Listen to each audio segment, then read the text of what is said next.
Goosebumps. Welcome to Dead House by Stine. Chapter 7. I'll take a look out the window. There must be a draft or a leak or something, Dad said at breakfast. He shoveled in another mouthful of scrambled eggs and ham. But Dad, it's so weird, I insisted, still feeling scared. The curtains were blowing like crazy, and the window was closed. There might be a pane missing, Dad suggested.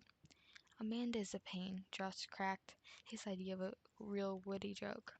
Don't start with your sister, Mom said, putting her plate down on the table and dropping into her chair. She looked tired. Her black hair, usually carefully pulled back, was disheveled. She tugged at the belt on her bathrobe. Boo, I don't think I slept 2 hours last night. Neither did I said, sighing. I kept thinking that boy would show up in my room again. Amanda, you've really got to stop this, Mom said sharply.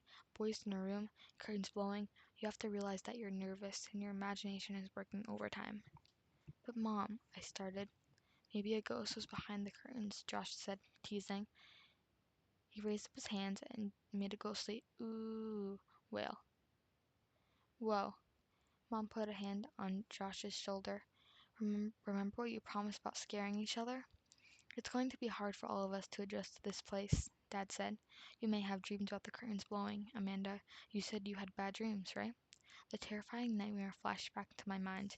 Once again, I saw the big platter of bones on the table. I shivered. It's so damp in here, Mom said.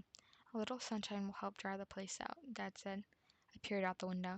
The sky had turned solid gray. Trees seemed to spread darkness over our backyard. Where's Petey? I asked. Out back, Mom replied, swallowing a mouthful of eggs. He got up early, too. Couldn't sleep, I guess, so I let him out. What are we doing today? Josh asked. He always needed to know the plan for the day, every detail. Mainly so we could argue about it. Your father and I still have a lot of unpacking to do, Mom said, glancing to the back hallway, which was cluttered with unopened curtains. You two can explore the neighborhood, see what you can find out, see if there are any other kids your age around. In other words, you want us to get lost, I said. Mom and Dad both laughed. You're very smart, Amanda. But I want to help unpack my stuff, Josh whined. I knew he'd argue with the plan, just like always.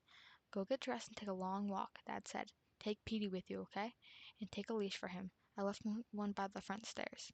What about our bikes? Why can't we ride our bikes? Josh asked.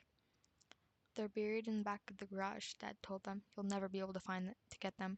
Besides, you have a flat tire.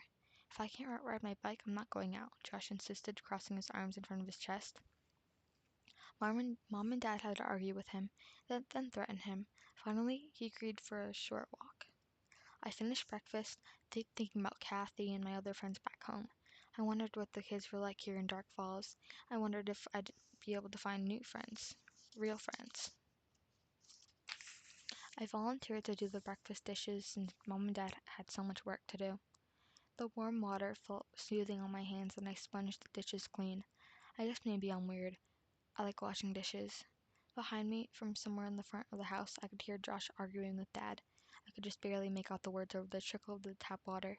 Your basketball is packed in one of those cartons, Dad was saying. Then Josh said something. Then Dad said, How should I know which one? Then Josh said something. Then Dad said, No, I don't have time to look now. Believe it or not, your basketball isn't at the top of my list. I stacked the last dish on the counter to drain and looked for a dish towel to dry my hands. There was none in sight. I guess they hadn't been unpacked yet. Wiping off my hands on the front of my robe, I headed for the stairs.